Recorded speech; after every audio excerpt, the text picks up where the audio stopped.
Welcome to the Real Estate Entrepreneurs Podcast. Real people doing real deals in real estate and no fake gurus allowed. We bring you the best and the most real estate investors in the space. They'll be showing you the good, the bad, and the ugly of real estate investing. Like, share, subscribe, get notified. It's the Real Estate Entrepreneurs Podcast.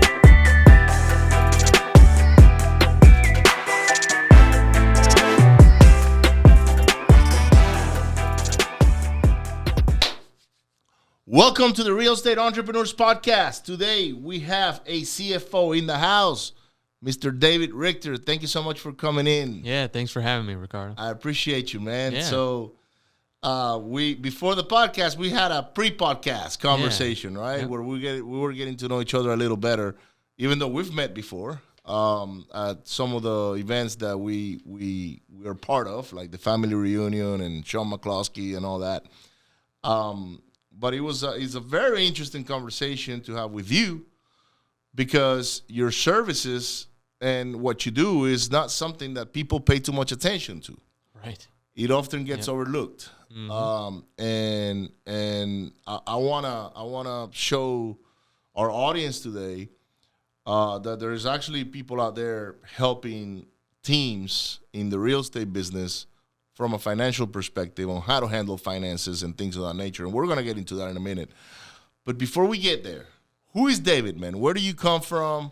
Tell me about your backgrounds. And I want to go back to where you grew up. Where were you born? Tell me a little bit about yourself. So I was born outside of Chicago in Northwest Indiana, spent 27 years there. That's where I cut my teeth in real estate investing too. Okay. So I read Rich Dad, Poor Dad in college. That's what got it all started. So all right. Yeah, I love that book and started doing my own deals and doing some fix and flip deals. Did a lease option right away. Really liked that. Then I started working with an investing company up there, and we took that company from about 5 deals a month to about 25, 30 deals a month between wholesale, turnkey, fix and flip, like anything you could think of, lease options, rentals, like we were doing it all. And I got to sit in every seat there too. I got to sit in acquisitions, dispositions, project management, property management, finance, like anything that you could think of. And it was an awesome experience. I was there for 5 years. While I was there, we did over 800 deals. So it was like a lot of experience there. Did about 50 of my own deals too during that time. So it was a lot of fun. Built a little portfolio, sold that portfolio, then moved across the country. But that's where I grew up and kind of how I got started in real estate. Okay. And so, all right. So let's backtrack a little bit. Yeah, let's do it. So you went to in Indiana, right? Yeah, I was Northwest Indiana, right outside of Chicago. Northwest Indiana. So you went to high school there. Yep. Went to high school. There was that's where in Northwest Indiana there was a church that I went to and grew up in. I come from a background of faith and have great parents, great upbringing, and they really grounded me. And that's where I went to the high school and to the college that was up there, a private college. So okay, that's where I got. And what do you go to college for? I went for teaching, so secondary education. I really like teaching, and I'm passionate about sharing lessons with others. And so even though I don't use the teaching degree as far as like an actual teaching job today, I still like to teach and bring messages to others. That's good. I love that. I'm a teacher myself, awesome. But in by heart. Yes. I love teaching people like this is how you do this or whatever, or showing them how I did it. I'm more of a coach today than I am a teacher. Yep. Because there's a big difference in between being a coach, a teacher, or a mentor. Yep. A mentor, sometimes you're a mentor and you don't even know because somebody's just looking up to you. Right. But in between coaching and teaching, coaching is like, this is how you grab the bat and this is how you swing the bat. Right. But teaching is like, hey, this is how you swing the bat, and so it's different. The mechanics are different. So I love that you say that because you went to school, so you got your degree as a teacher, and did you get a master's after that, or it was just a 4-year education. But that was during college. I had a job that I was working outside of it, so it was like get up, go to school, and then in the afternoon go to the work, and like get 4 hours of sleep at night. So taught a lot of character during that time just because of the crazy schedule. But then from there is when, I realized at that job I was sitting there. It was a machinist job, so like making railroad, the sections of track that turn and Metal. Exactly. I was able to sit there though because it was like at the end of my time there, I was just punching in numbers and doing that type of stuff. And so I was able to just sit and read for a while because you could punch it in and it would run for like 4 hours, right? You just babysitting the machine. I'm babysitting the machine pretty much after inputting the stuff in there, and that's when I started reading very heavily about real estate. I'm like, I need to stop reading and start doing this. How old were you when you did that? Like early 20s? Yeah, 19. Yeah, okay. So it was about 19 when I first started that, and that's what got me started down the real estate road. Had a lot of time to read and then start implementing. Wow, that's awesome. So how was your first deal? Like how do you come about? My first deal was awesome. So I know that sometimes it's a horror story, but yeah, mine was. Right. I was going to say most people's is a horror story, but I had a lot of good people around me. I'll always say that. Like, this has not been the show, my show growing up. Like, I've achieved a certain amount of success, but there's been a lot of good people in my life. Yeah. And during that time, I had good people. So I went to someone in the local area that, found off-market properties or could find, like a deal on the MLS or whatnot. Because at that time, it was 2012. The deals were everywhere. Yeah. So I found a deal and bought it and then rehabbed it off of the MLS, and then it was a HUD foreclosure. So bought it and then rehabbed it. Then I actually rented it first before I moved in there. So I rented it for a few months, got some cash flow because I really liked that. But then I got married during that time. So Okay. we actually moved into that place and lived there for 2 years. Then after 2 years, we found another house that we wanted to move into, and we lease optioned that property, like after we were in there because of the You lease option the one you wanted to move into or the one you fixed up? the one that we fixed up that we were moving out of. So we lease optioned that property because we had lived in there for 2 years, and the tax code says if you live somewhere 2 out of 5 years, no capital gains. Homestead. So I was like, yeah, this is great. So then we put the lease option tenant in there, and he pays us on time. He's amazing. 6 months later, he cashes me out and actually exercises his option. Oh, wow. Which was crazy because during that time, I was managing about 80 lease option properties with a company I was working with, and only 2 had ever really cashed out. So I'm like, boom, this is you a get the one. home run, this is awesome. So that was a really, really good taste for that was my first official deal because I rented it, then did the lease option, and then he cashed me out too. So that's awesome. yeah. And you know what? I'm glad you actually brought up that point on how you got started and what your first deal was, because I'm a firm believer that what you did is what a lot of people need to do. Yep. They need to go find that one where they can move in, fix up. It doesn't have to probably be a full rehab, yeah. because you need a place to sleep, a shower, and things like that, and the dust. And if you have children, then it brings other health concerns. But if you can find a property where you can go and paint, throw some paint in the wall, do some flooring, do some upgrades, and you can live in it for a couple of years and take advantage of no capital gains, and then start moving forward like that. That's like the perfect scenario for someone to get started, because you don't have to go and take on that risk of a hard money loan or something that's high interest. Heavy rehab, do it from top to bottom, which you might have rehabbed the property, but I'm pretty sure you didn't rehab it like all at once. Right, you went on stages. And then you were patient. That's another one. You had to be patient to be there for 2 years. Yep. Some people, they just want in and out, and they want to see that $40,000 check or 80 or whatever. So a lot of things came into play on your first deal that I love. Number one, you were patient. Number two, you kind of like put your money where your mouth was. Like, hey, I'm gonna move into that property and upgrade it. And back then in 2012, you could buy a lot of those deals. Oh yeah. You could cherry pick them. Oh, cherry pick all the time. HUD houses. Yep. Foreclosures. Everywhere. Try that today. Right. They're not out there. Nope. And then you were preaching at the same time what you were working with your team, which was the lease options. Right. Yes. That's why I said, I've had a lot of good mentors, and it was just listening to them. Like, how did they structure this? How did they do it? I actually paid the guy that was doing, putting lease option tenants in places to do, the screening for myself, for that tenant as well too. Cause I'm like, I've seen the headaches that come along with it. Cause we had about 100 rental units with that company that I was overseeing at that time. And I'm like, I want a good process to get my person in there. So that way I don't have the headache. And he did, he found an amazing applicant. And then, like I said, cashed me out 6 months later. So I was like, Wow. this is awesome. Wow. So, all right. So you went through that experience, right? Yeah. And then, how was your real estate career defined from that moment? How was your progress after that? Sure. Like, So when I first started, I was reading those books, at that other job, and I was like, I want to find a real estate investor near me, like a RIA or, Yeah. Something like that. Like-minded And so- people. Exactly. Like-minded people. I was looking for my tribe. So I went to, this guy was a part of our church. And I said to my dad, like, hey, do you know anyone who's in real estate? He's like, yeah, you should talk to this guy. So I talked to him and he's like, yeah, I'd like to, would you start, meeting with me and I could start mentoring you or whatnot. I was like, sure, I would love that. And so I met with him and I kind of worked for free for like 8 months while I was still doing my other job and finishing up school, getting married or whatnot, and would work like nights, weekends for free for like 8 months, just getting knowledge, getting info.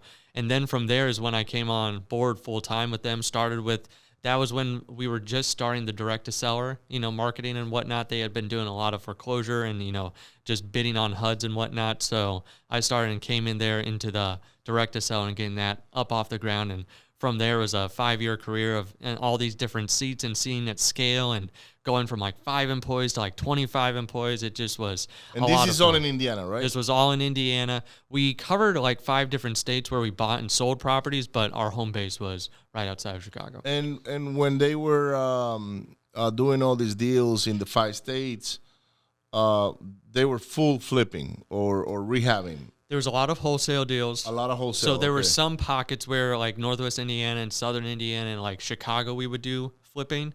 But some of we were in Ohio and Michigan too, and not there would we flip as much. It was more wholesale deals. Wholesale. Yep. Okay. So you learn wholesaling, flipping virtually, but because Yep. I'm pretty sure a lot of those was virtual. Yes. If you know Gary Harper, he was a part of that team, and he was the Michigan rep, and he did all virtual wholesaling. He was probably one of the first ones where I saw where it actually worked. He was doing about 40 or 50 deals with his team out of that one state, all virtual, and he had never seen a property. Yeah, that's what we do today. Yep. We don't smell the dead cats Right. or nothing. Like it's crazy. Yep. I learned that from Nick Perry though. Nick is one of the top guys in the nation today. I like Nick a lot. And Nick and I are friends, and I remember I used to be the belly to belly guy, so I love the interaction with a seller, like in person, because I'm helping someone move on, right? Yep. But Nick came to me one day and said, "Man, Ricardo, you're good at negotiating. You're good at creating a report. You got to start doing that on the phone." And I was like, "What are you talking about?" It's like, dude, you got to get out of Houston, because I did it just in the Houston area and surrounding areas. Yeah. And I said, "Nick, I just don't see how you guys do this over the phone, He's like, "Dude, it's just a conversation, get on the phone, get some pictures in and out." And that's what we do today. But when he showed it to me once, he said, "Look, let me show you how we do it." And I went to his office, and he's like, "You see, we just got a deal in, I don't know, Indiana." And I was like, "Really? How did you get that deal?" "Well, we just got some pictures in. We estimated the rehab on our own and done." And that's all I had to see is just, I had to see it once. Yeah. And from there we took it, and now we're nationwide as well. But that's interesting. So you did all of these with that group of investors, because there was a group of people. Yes, there was a group of people. That's where I was saying, like, the original 5 or 6 that were there kind of became part of that leadership team. And then from there, we were building out a team of 20, 25 people between virtual assistants and then people in the office as well, too. That's awesome. Yeah. And so at what point did you decided to move on? So there was a time there where there was a lot of alphas on the team. So there were some people that wanted to split ways or whatnot, and that was a whole ordeal. But honestly, it turned out everyone's still friends, everyone's still kosher today. But Gary went out and started his Sharper Business Solutions. One of the other partners split off and started his own business, and I was like, you know what? I want to take my rentals that I have now, I built a little portfolio and Right. started selling them off. This was about 2017 or 18. So started selling those off. I'm like, could live anywhere now. So we moved across the country to live closer to family. That was out there. I had, married and had a daughter at that time. So we started another, journey out there. Started working with another investor out in the Virginia area, Richmond, Virginia. So a lot of good people out there. But I started working with Rich Lennon. And one of the first things there was like, I went in and wanted to see his numbers. Because like from what I had learned with the 25, 30 deals a month and having 25 employees was like sometimes you're making a whole lot, but you're not keeping a whole lot. You don't keep money. Right, Yeah. exactly. So that's where I was like, I wanted to see how it's going and see that. And that's kind of what gave me the financial aspect, because that was one of the seats I sat in inside of that company while we were doing a bunch of deals. And I'm glad you're bringing that up. So, and like I told you before, in 2017, we had a large number revenue-wise. We didn't keep a lot of money. Yeah. Because our cost per acquisition at the time was like $6,000. Oh, wow. So every time we got a property, it was $6,000. But okay, let's say I made 10. Really, right. What was the deal? Like, what is the deal of making $4 million in a year if you're not keeping not even one? Right. So which in our case now we have a 30% built-in profitability. Awesome. That's it. It's 30%. Yeah. And yeah, I give it plus or minus, right? Yeah. But what is the point of making millions if you're not keeping anything, right? Right. So I'm glad you bring that up, because to me today, it's about how much we keep and not how much we make. Right. Like, hey, let's say I only make $100,000 in a year. Fine. I wish I can keep $100,000 off that $100,000, mm-hmm. and I will probably be better off on making $1 million and keeping $100,000. Because if I make $1 million and keep $100,000, that means I work my ass off to bring that $1 million. Yeah. And it's not the same when you bring $100,000. It's like, man, $100,000 is one deal a month. Right. Yeah. So, we focus now on that. Profit first, like your book, right. which we'll be talking about in a minute.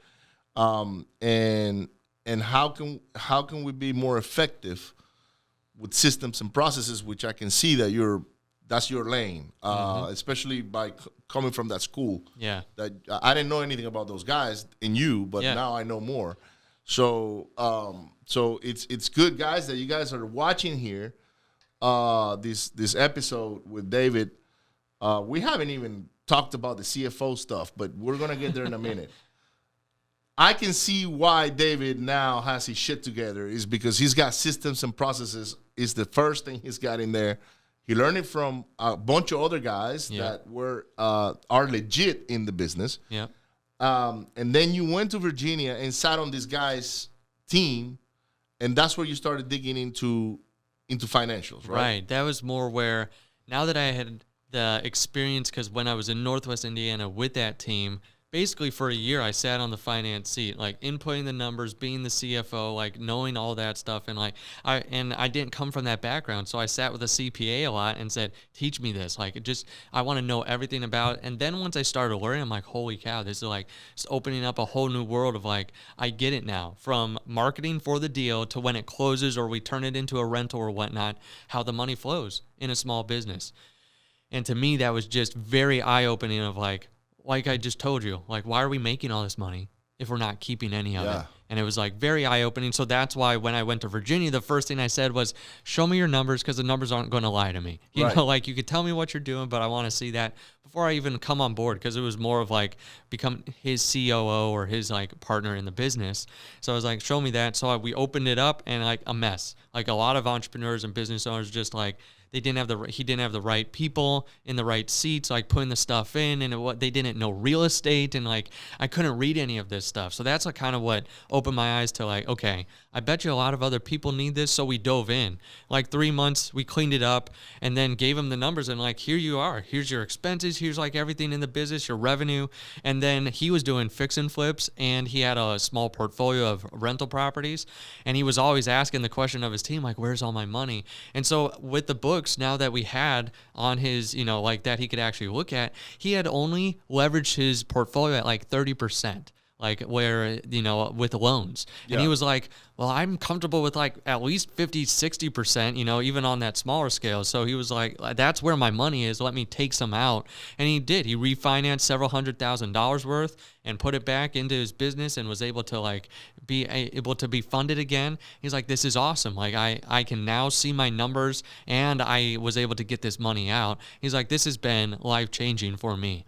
That to me was like the spark of like, I know now there's how much untapped potential is out there just with what people are already doing, like inside their business, where they could have more profitability, keep more of it, know where their money is, make better decisions. It's not just gut, it's like now you're actually making the decisions from the data, giving you more confidence. I'm like, this is awesome.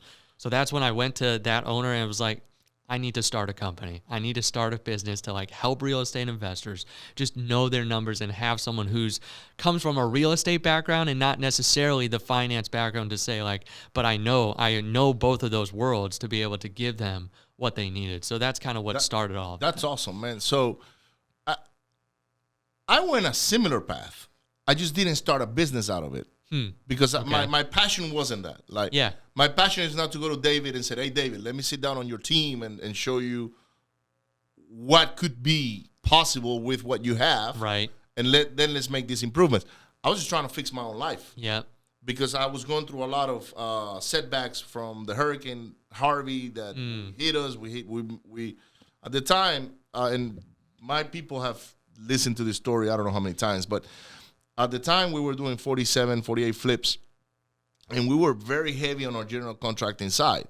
So we were fully integrated. We had marketing, general contracting, acquisitions, dispositions, and rentals. So everything, when a lead came in, it went all the way from being a lead to being worked on to private money to being one of our rentals. So.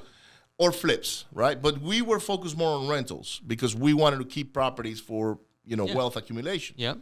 When Harvey hits, my general contracting team disappears because they walked overnight. There was so much work in the Houston area that I couldn't compete with paying what other FEMA was paying and all that. So I'm like, I lost all my people, right? But I started slashing millions of dollars on interest payments every month. It was $250,000 a month, just to be exact. Just interest. And I was like, and this is month after month after month. And eventually I ran out of money. Like, money runs out. Period. And I don't care how much money of it you got, unless you're Jeff Bezos or somebody like that. But so what happens when you start going through a hemorrhage like that, right? You start looking at everything. Okay, what can I get off that's overhead and that is not producing me money? So I started looking at things a different way. So if I have an employee, how much money is that guy making me, not how much he's costing me. And if he's not making me any money, he doesn't need to be here. So we started adjusting all these things. We eventually let go of our building. We had a building, it was rented, but it wasn't ours, but it was rented. And that was kind of like our headquarters. But that was $5,000 a month, man. And when you're slashing that much money out every month, $5,000 when you're making $1 million is nothing. But when you're not making money, it's a lot. It's a lot. Yes, it is. So I started looking inside and saying, okay, how can I optimize what I have, relaunch something? I don't know what it was going to be. It turned out to be a wholesaling business, and I hated wholesalers. Because I was the buyer all the time. So wholesalers will bring me deals, and I was like, man, your numbers don't make sense. You don't know how to do a rehab estimate or whatnot. But that's how I became a wholesaler. And now that I'm a wholesaler, I don't want to do anything else. But I started applying the same principles. It's like, all right, if $1 comes in, how much of it is going to marketing? How much of it is going to overhead? How much of it is this? And how much am I keeping, right? But of course, I flipped it because I needed to keep some to pay my own bills. Right. So I will bring in $1, pay my bills first.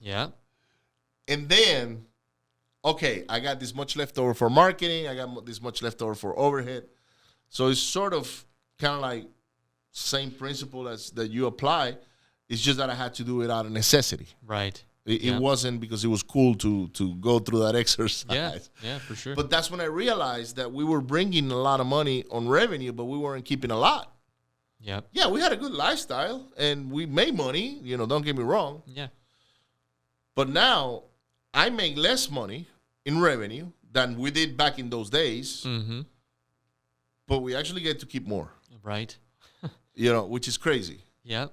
And my life is a lot less easier and less stressful than it was back then. Yeah. So you decide to start this business, right? Yep. To assist guys like myself of being a CFO. Like you become part of the either the board of directors or you have eyes inside of a team. Right. Yep. How many guys have you helped since you started that journey? Over 80. Over so, 80. Yeah. So we're close to 100 now. This is definitely a growth year. We've got 30 CFOs on the team, but we're helping a ton of people because from that conversation of of that life-changing conversation with him, the guy in Richmond, Virginia, then that was when I said, I want to start this company. Then I started calling mentors, and Gary Harper was one of them. And he's like, have you ever read the book Profit First? I was like, no, I've never read that. So that was several years ago now. And so I took that book, opened it up, and I downloaded it and listened to it, the whole thing in one night, and took 10 pages of notes and said, this is a great framework for being able to help the entrepreneur, business owner manage the cash. So just like you were saying, making sure that they take their profit first. So that's where we started incorporating that as well too. And that's where we've seen a ton of people just transform their mindset of I need to pay everyone else first to no, we have to make sure that I'm taken care of and the business is healthy. Yep. Then we can take care of the marketing and all this stuff to make sure that we actually have a business standing, even if it's the good times, because we're recording this and it's great times right now. The sun is shining. It's a bull market, everything. But that's where it's like when those necessity times come to slash things, it's like if you're already preparing for that, you want to be keeping more now anyway, so you can prepare for those times. And I love what you said too. You said, I am making less, but I'm keeping more than I did back then. It's like, isn't that what we all want? We want to not work as much, but keep more of the money that we're actually making. So that was like the driving force of why I wanted to start the business Simple CFO. That's awesome, man. And I hope you get to help thousands of people doing that because we need it. Like, I had to develop my own lane because I didn't know you. I didn't know you were available, right? Yep. You know what I'm saying? And we just got to know each other last year for the first time. But I have no idea how many guys are out there that need your services that think they got their stuff together. Right. Because that's one thing. Oh, no, I know my finances. I'm good. Money's coming. But then taxes, and then, they don't have a bookkeeper or we just hired a CFO literally like a month ago. And now at least I'm not worried about that. Now I had to teach that person, hey, this is how I run it. Okay. Yep. And this is what we're looking at. And this is what we're doing.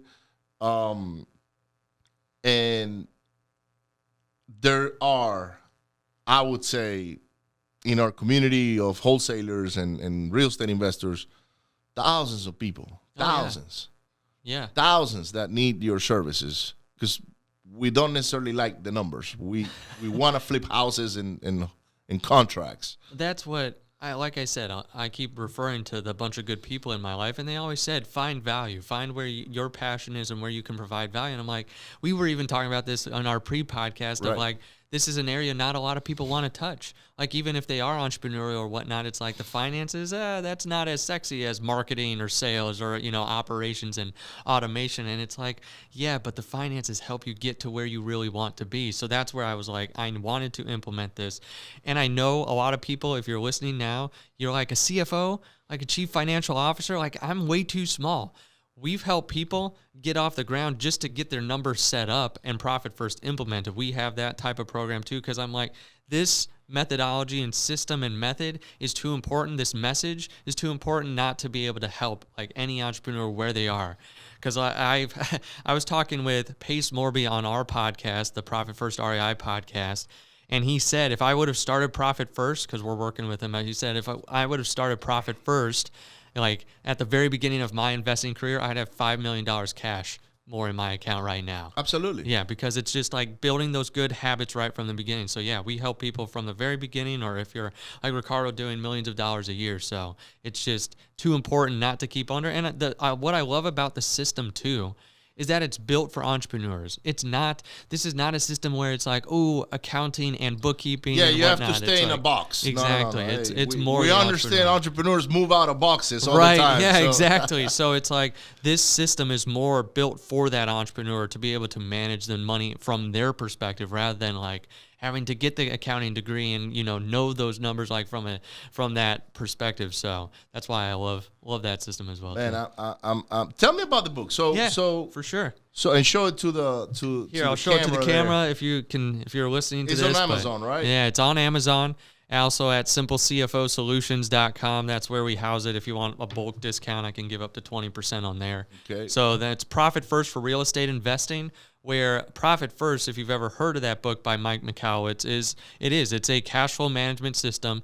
Very super simple, and it helps you build good habits. But then I went to him to the author, Mike Michalowicz, about a year after implementing it with several real estate investing companies and seeing it work and seeing them actually be able to keep more of the money, like do less deals but keep more money, and saw that it was working. So I said, you know what, your book is great, Mike, but real estate is very nuanced. Like we're asset-based businesses and we're like selling contracts and we're doing those types of things and we're not, a typical, brick and mortar business. So I said, would you be open to me writing Profit First for Real Estate Investing? Because at that time I'd been in real estate for about 8-9 years and had seen hundreds of deals and now worked with hundreds of investors, or different things. And now I was like, hey, would you be okay with that? So yeah, he was like, yes, let's get this out there. I want to get this message to the real estate investing community.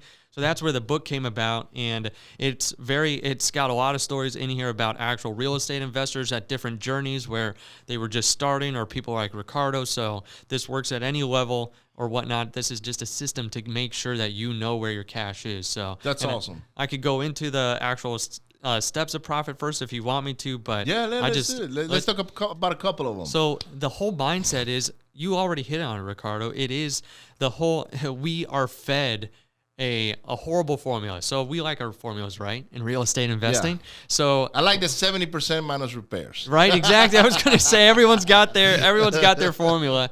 So we're fed a bad formula though. Just as business owners, it's sales minus expenses equals profit, meaning I make a sale, I pay everyone else and their mother, and then whatever I have is, my leftover profit, hopefully at the end of the year or something that I can take home. But that's where you get into trouble, like exactly what you were talking about. So that's why the Profit First formula is sales minus profit equals expenses. I make a sale, I take what's mine off the table first, I take that profit off, and then I have to spend on the marketing and to grow the business. Figure everything else out. Exactly. So it's a totally different mindset. But the whole system's about building good habits like that, because we usually, if we don't have those habits, it's the other way. We're paying everyone else, and hopefully we have a little bit of profit there, and then hopefully it works out at the end of the day. But this whole book and this mindset changes that whole script inside of our heads. But then what I love about Profit First too, that's different than Rich Dad Poor Dad, because Rich Dad Poor Dad and Robert Kiyosaki say pay yourself first, and the richest man in Babylon says a portion of all I have is mine to keep. We hear that message. If you're a real estate investor, you're probably listening to that type of stuff or have read those types of books, and it's like, well, that's great, but how do I do it? What are the practical steps? And that's where Profit First says, here, I'm going to lay it out for you, the business owner, to actually be able to manage the money yourself. If you're just a small team, or if you've got a larger team, being able to manage the money so you can still know what's going on. So the practical steps behind it, I won't give all of them. The first one, though, is you need to know what you need. Figuring out your need number. Yeah. Like, what do I need to sustain my lifestyle? You know what? I love that. I'm going to pause that there, because that what you just said is so important. Yep. I coach people, right, coming into the wholesaling business, right? Yep. And let's say it's you. Let's say David just came in brand new, no knowledge about real estate. Ricardo, I want to be a wholesaler. All right. Number one, are you sure you want to be a wholesaler? right? Because the wholesaling is a whole different animal. To me, it's a rat race, number one. Yeah. It never stops. You're always catching that next deal. It's like a hamster wheel. So then you say, yep, I want to be a wholesaler. I want to be on the hamster wheel. Perfect. How much do you need to sustain yourself? Well, I think with $10,000, I can do pretty well. So $10,000. You need $10,000 to leave, bro? That's a lot of money, man. To me, $10,000 is a lot of money. Yeah. I don't care how much money we make, but $10,000 is a lot of money. Yep. So you need $10,000 to pay your bills. Man, I don't know that you're going to make it. Because 10 grand is a large sum of money. How much do you pay in rent or mortgage? Well, my rent is $1,500 or $2,000. Now rents are getting a little higher nowadays, right? Yep. Because of what we're going through. Okay, so you got now $2,000 on rent. Perfect. What about your car payment? Well, I pay $500, which is kind of like across the board right now. It's an okay number, right? I'm talking about a $30,000 car. I'm not talking about a Range Rover or anything like that, right? So, all right, $500 a car. So now you're at $2,500. What about your insurance for your family and your Obamacare, or however you set yourself? Well, I need I don't know, $750 a month. Okay, now we're at $3,200 a month, right? What else do you need? Well, food. All right, how much do you spend in food? I spend $800 a month because we go out twice a month to restaurants and then Costco and this and that. Perfect, $800. You're at $5K. You need $5K. You don't need more than that. Right. Where does that whole $10,000 come from? Well, I got to put some money away. I was like, no. I'm just asking for the basic needs. Like, what is it that you need to make to cover your base? Yeah. Done. As an entrepreneur, that's where you got to start. It's like, dude, I can live today, $5 grand. That's it. $5 grand. And I live well. I'm not, I'm not living in $1 million home anymore or anything like that. But with $5,000, I'm good. Yeah. I can pay for my children's school, my house, my car. Of course, we don't drive expensive cars anymore, but we used to. But I learned the lesson, right? And I can still put a little bit of money away for vacations with $5 grand. Yeah. And because you're bringing that point is what I want to bring into the audience right now is that you have to find that lane, that number. What is your, like, how is it, well, how much do you need to make to pay your bills, period? Mm-hmm. Yep. Pay bills, not to get rich. Right. Yeah, $10,000 to get rich because you can put now money away, you can invest, you can buy stocks, buy houses, whatever your investment strategy is going to be. But I'm glad you're bringing that up because, you see, I didn't live like that for many years. For many years, I had to make $25,000 to pay bills. Yep. It wasn't to put money away. Right.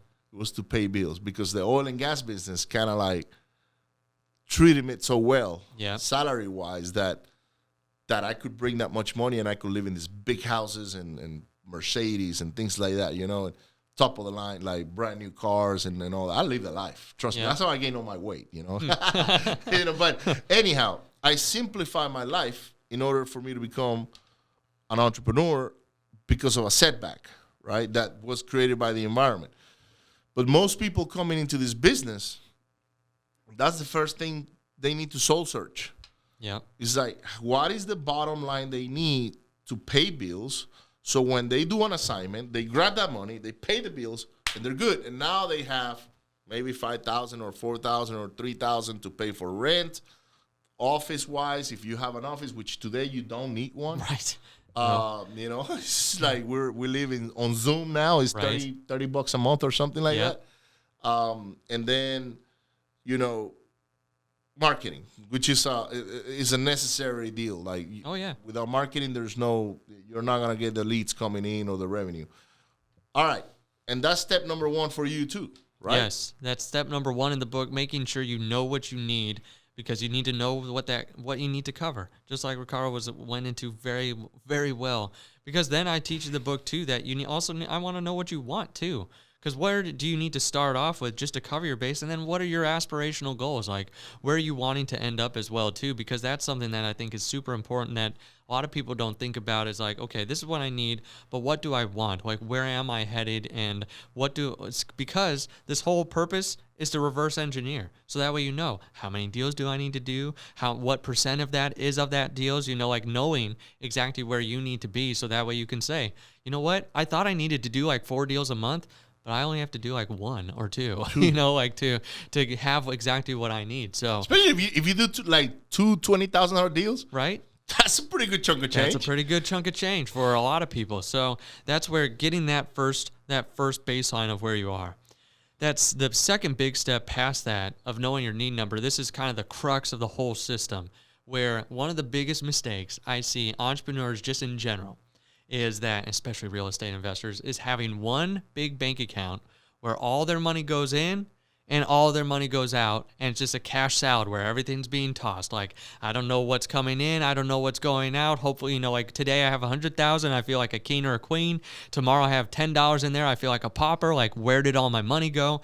Not giving a lot of clarity or control, because let's face it, entrepreneurs, most of us, we look at the bank accounts versus a QuickBooks account or financial software or whatever. Like, just those words are probably sending like just people running and screaming, So it's like we look at our bank account. So that's one of the biggest mistakes, and because it also doesn't provide clarity of where the money is, and lack of clarity equals a lack of control and confidence, right? In the business, in the money, in the finances. So the second step is to make sure we're separating out the accounts to know where are the different avenues that I want to be putting my money. So I talk about in here, I love movies. I love the big epic sagas. I like Star Wars, Harry Potter, that type of stuff. So like in Star Wars, they've got Han, Luke, and Leia, like always moving the story forward for good.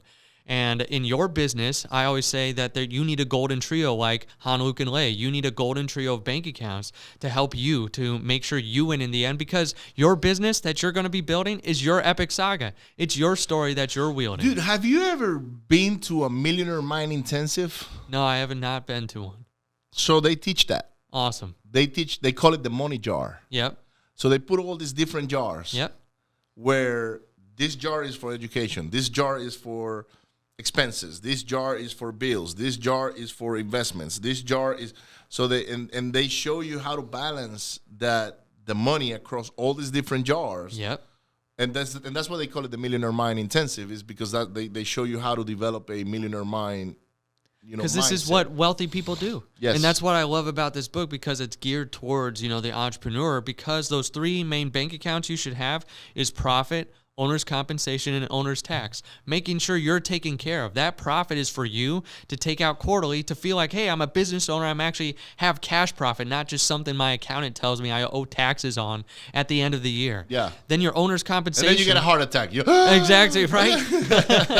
Which is why you have that owner's tax account. So now you're saving, like do those 2 deals a month in wholesale deals and make 40 grand, sock away some of that for the taxes that you're going to pay, especially if you're in the active, right. You're doing active deals like that. So that's where the owner's tax, but that owner's comp is now for you to take an owner's compensation like a salary. Like, put yourself on a regular rhythm. What do you need? This is where the need comes into play now of like, can I cover what I need with this account? And now I'm focused on that. So those first 3 accounts are for you, the business owner, to make sure you are actually keeping more of the money and making sure you actually have, like you said, you built in that 30% profitability, that you're making sure that you're thinking about that first, of making sure. And now you see it in practicality of like, I just sold a wholesale deal. Guess what? My first transfers are to those 3 accounts. Yep. So that way I know that I'm taken care of, and the business 100%. And the taxes are taken care 100%. of, and I don't have to stress about all that. So that's how we handle it now. Yep, and that's why I want to make sure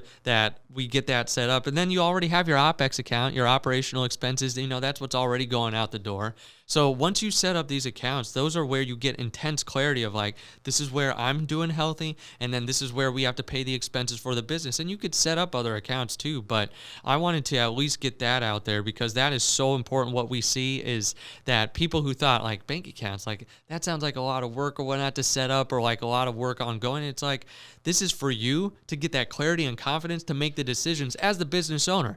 We didn't talk about financials here, like statements or like learning a balance sheet or learning profit and loss. We're talking about your cash, because everyone, no matter what. How many entrepreneurs, like the story of like they bring a box of receipts to their accountant, all the time, right? That really sounds horrible, to be honest. It does sound horrible to me, but we hear that all the time. So most people are doing some form of that, or they've been at that position, but they were still managing their cash somehow, usually by just looking at their account and saying, do I have enough in this one account to like pay for this next marketing campaign?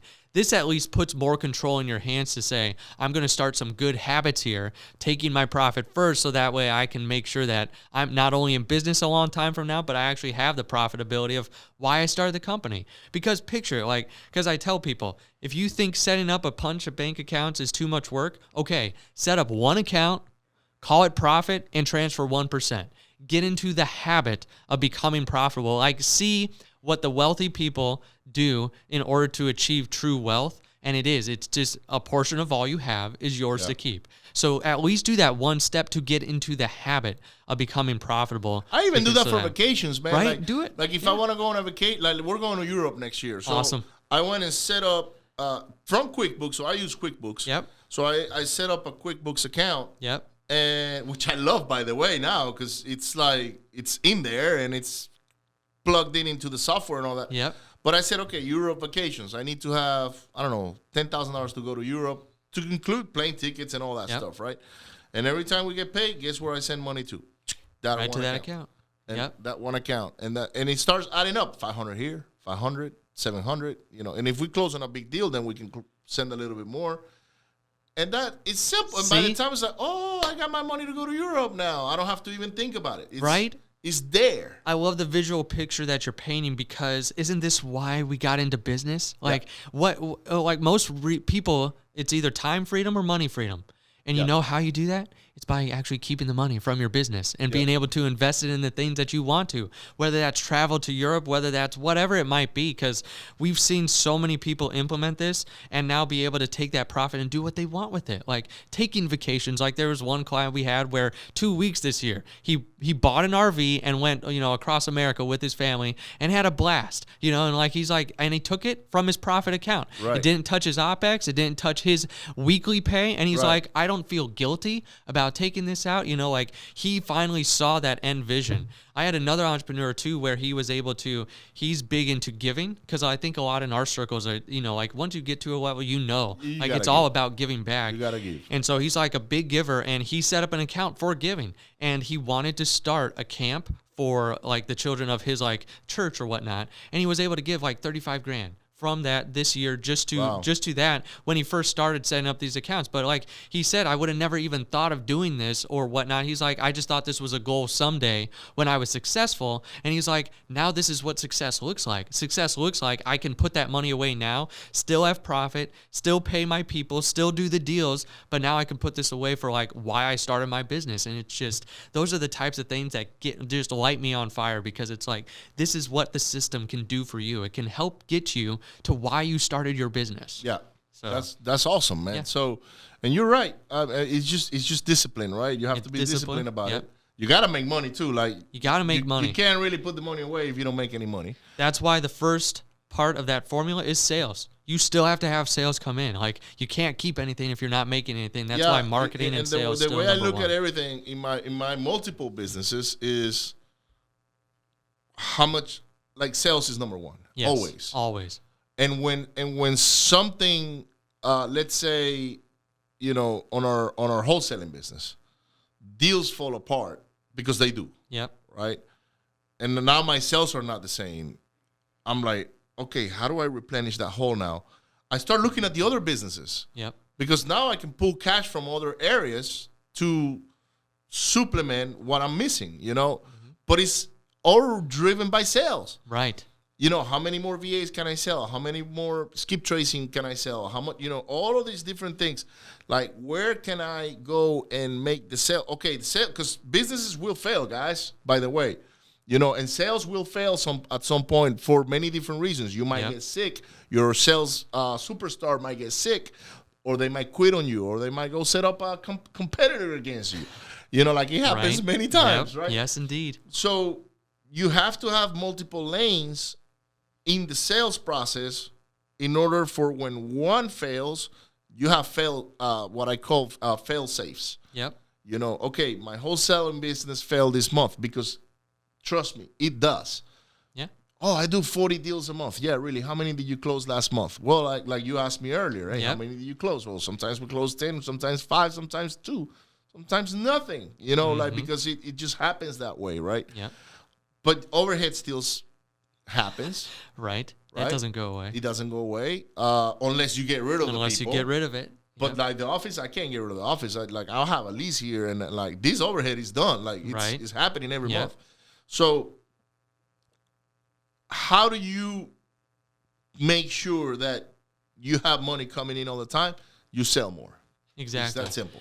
And that's where I feel like sales is number one. But if you're making sales, finance is right next to it. Because our goal in business is not just to make money, it's to create a sustainable machine that Yes. makes us money sustainably. And how do you get sales back into the funnel? It's by analyzing, how did this come in? What are my best channels? And where should I be putting my dollars? So that way I can create that sustainable business. What systems do I need to automate? Where are, deficiencies, like that we're just not being as streamlined as possible. So it's like, once we know that, once you have the sales come in, that's why to keep it, you have to have that finance piece. And that's where they're two totally separate skills, making money and keeping money. Oh. They're two completely different skill sets that most entrepreneurs have the making money, which is great because like that's why you have sales and you have a business.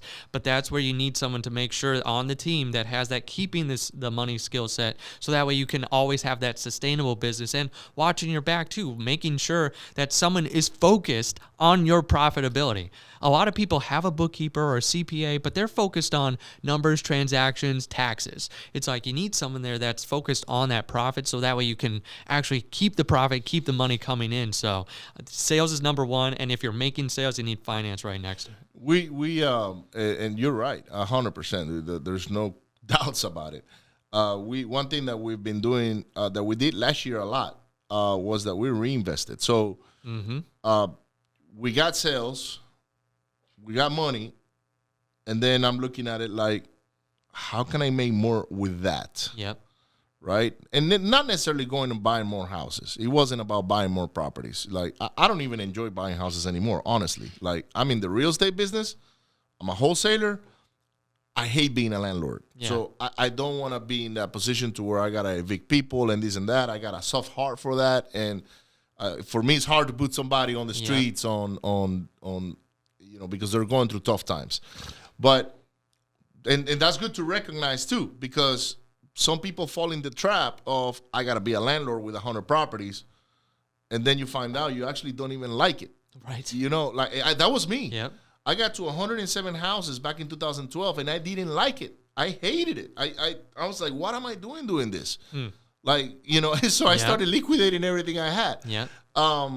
But I was chasing someone else's dream. I bought into someone else's vision. It wasn't my vision. It was someone else's vision. Yeah. They painted it so pretty that it sounded cool to have a bunch of houses, right? But, where I was going with this is that you have to recognize what is it that you want to do, right? Like, fix and flip, perfect. Okay, that's a whole animal. Managing contractors, wholesaling, managing marketing and skill sets, because you have the wholesaler and the flipper are two different set of skill sets, and also the landlord, they're all different lanes. But one thing that I was looking at was, even though we made less money last year, which significantly, and for me last year wasn't about making a lot of money. It was about making sure I built a solid foundation moving forward for the next 5 years. Yep. So I focused a lot on building that foundation. And one of the key things, and I'll tell you more about, which is something we were talking about earlier. 3 years ago, I had a team. Maybe two or 3 years ago, I had a team. And it was all here in-house. It wasn't in this office. It was a different office.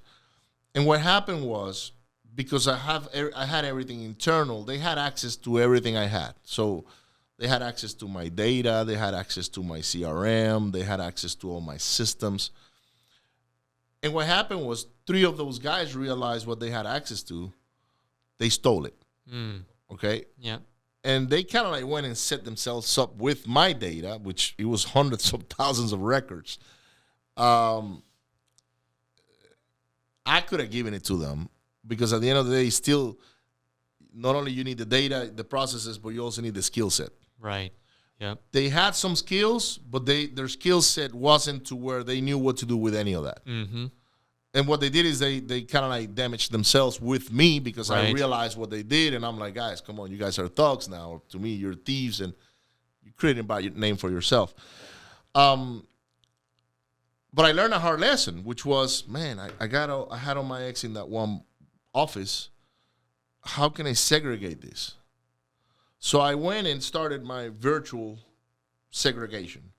And I transfer all of my records to my virtual guys. And I had at the time, Carlos is his name. He still works with me. He's kind of like my right-hand guy. He was my IT guy. But he's in Venezuela. And he built all of our websites. And anything that had to do with a computer, website, that kind of stuff, he handled it. So if I wanted a website for your company, I would say, hey, Carlos, David wants a website for Profit First, and here's the information. Can you put it together? And he'll go execute. So I went and called him and I said, Carlos, I need more of your help, which is I got all this data. I need to house it somewhere, but I want you to look after that as well. And he's like, sure, that's easy. He's a Excel wizard and all. Yeah. The guy is actually a computer engineer. So we sent all that stuff to him, and he started handling the data. That was the first time I segregated part of my process somewhere else. So now I'm relying on these guys to funnel the right data to me. And then I said, hey, by the way, I need you to now upload that into our call calling system and our text messaging platform so we can run marketing. No problems. And they start doing that. And then I go, by the way, can you actually start clicking that button and do the marketing for me? That way my guys here locally are just closing deals, not lead generating. Yeah, we can do that. So we did that. Then I had another team that came up, and very talented group of guys. And I'm still in contact with some of those guys. They were doing acquisitions and dispositions inside. But that was now what was segregated was just the data side, which was my most valuable asset when it came to money invested. Yep. Right? Because the beautiful thing about data, you buy it today, but you can market to that thing for the next 10 years. Right. You reuse it over and over and over again. So I segregated that. Now, these guys didn't have access to this, but they still had access to everything that was going on, like ongoing deals, the CRM, whatever deals were in the pot. And a couple of those guys tried to steal some of the deals that we had going. So I'm like, how can I segregate that now? So I went and segregated the acquisition side, and I opened up another office, which increased my overhead. But now they can only see what was on acquisitions. They couldn't see what was on dispositions. And then the dispositions guys couldn't see what was on acquisitions either. So if they steal something, they're only taking that one piece. They're not taking 2 or 3 pieces, right? But this is where I'm headed with this story. So I ended up last year having 3 different operations, independent completely. And it worked perfect. Acquisitions from Miami, dispositions here in Houston, and then my whole lead generation and data overseas. Now, because I have these things going, I have other friends that you and I have in common. They're seeing like, hey, they're asking me, how are you doing this? And I tell them, hey, I'm segregating everything. And by the way, I got this group of guys overseas that are doing all my lead generation. And that thing, my leads are just coming in on a daily basis. And they're like, can you help us with that? And these are supposedly my competitors, right? Yeah. And I'm like, I guess. I mean, you're my friend, so I don't see why not. Right. You know? And for a long time, I overlooked this one team overseas that I neglected. In reality, it was neglected because I was paying more attention to the guys locally because they cost more. So Financially they cost a lot more. And now we went and segregated everything overseas, same breakdown, but now they're all overseas. That has increased our profitability by hundreds of percents. Like it's the ROI. I haven't been able to measure it yet because it's still fairly fresh, fairly new. But I eliminated the risk of data walking away. I eliminated the risk of people stealing leads and contracts. And I lower my overhead locally because now we don't have an office in Miami anymore. Eventually, we will give this one up. And that's putting profits first. Yep. It's just that it happened by solving problems. I was just solving my own problems. Mm-hmm. Like, hey, how can I keep this safe? How can I keep that safe? How can I do that? So, I'm glad we're having this podcast and this conversation about how you help other people be that set of eyes. Because in my case, I was my own set of eyes. Right. And I was going through some struggles, and I was like, okay, I gotta adjust and move around. And I love to talk to you offline about how we can deliver this message at a bigger scale. But in reality, last year we made less money, but it was the year where I believe we reinvested a lot more money into more processes and systems. Yep. And especially in products that we're going to be releasing in the next 2 months. Yep. Texting platforms, skip tracing, things that we already have, but we're enhancing it. And our VA company that we're now, because that grew out of necessity by other guys and myself, and now I'm looking. That's a business that blew up on my face and I didn't realize I had. And now we have over 40 VAs working in directly and indirectly. But it was about that. It was solving problems. Yep. Profit first, systems and processes, financials. I'm learning, and I can tell you more offline about more about asset protection company and things of that nature because of a couple of things that I had to go through in the last few years. But what is next for David, man? Like, you're helping entrepreneurs. You have 80 clients today. Where do you see yourself moving forward in the next 5 years? So the next 5 years is I really want to keep spreading this message, so I'm going to be speaking. I'm scheduled to speak a lot this year, but also we want to grow our team. We want to grow our team of CFOs that we have on the team, and we want to grow to be able to handle about 400 clients a month because we've seen how needed it is for so many people, and it's like I have to get this message out, and I want to see other people's lives transformed and like not stuck in the real estate rat race anymore. Right. Stop living deal to deal. Stop not knowing what you need. Like, let's get you out of that. So that's the big thing over the next few years here. Probably want to release some software around it too. So I've got a lot of things in the works and in my mind, but it's like I want to really get this message out a whole lot more. So to actually do like a profit first for you that links to like your QuickBooks or whatnot. So it's like very much more integrated and giving you the reports, the things that you really care about as a business owner. So the things that'll actually give you those returns, because everyone's looking for the right KPIs around money and their finances, marketing and whatnot. And I'd love to make sure they have something that's very easy to read and understand. That's awesome, man. I'm curious about that. Yeah. Because I track everything, like I was showing you on a different platform. Yep.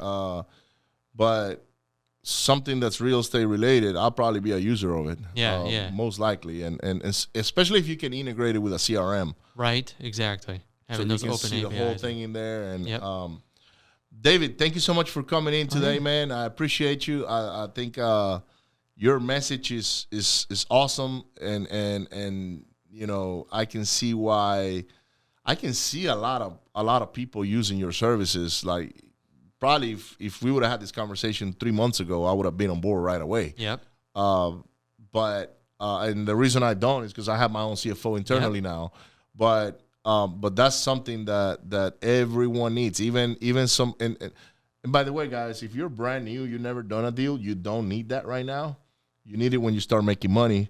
But at least you need a consultation to understand how you can move forward and set yourself up the right place. It's like Right. talking to a CPA. Yep. Hey, do I register the LLC like this or do I do it like that? So feel free to reach out to David. How can people get in contact Sure. with you? One-stop shop, Simple CFO Solutions.com. Simple CFO Solutions.com. That's where you can find the book, our podcast, how to work with us, and anything else that you might need from the Profit First and CFO perspective. Do you have education like We have modules? Not real education modules yet, but we do have a Facebook group that's pretty active where people are asking questions all the time. We throw tools in there and training and whatnot. Okay. So we do have a pretty active Facebook group for Profit First for real estate investors. Awesome. Look it up on Facebook, guys. I'm looking forward to see you there. David, thank you so much for coming in, man, and sharing your wisdom and knowledge about how to profit first and how to keep finances, on the right track. And guys, don't forget to hit share, like, and subscribe. We will have the Real Estate Entrepreneurs Event and Mastermind Attend Growth, May 27th, 28th. We're deciding whether we do it in Houston or Austin yet. Put it on the comments. I think it's going to be Austin. It's much more fun than Houston. Houston is not a fancy place. Austin is. So I'll see you on the next one. Thank you.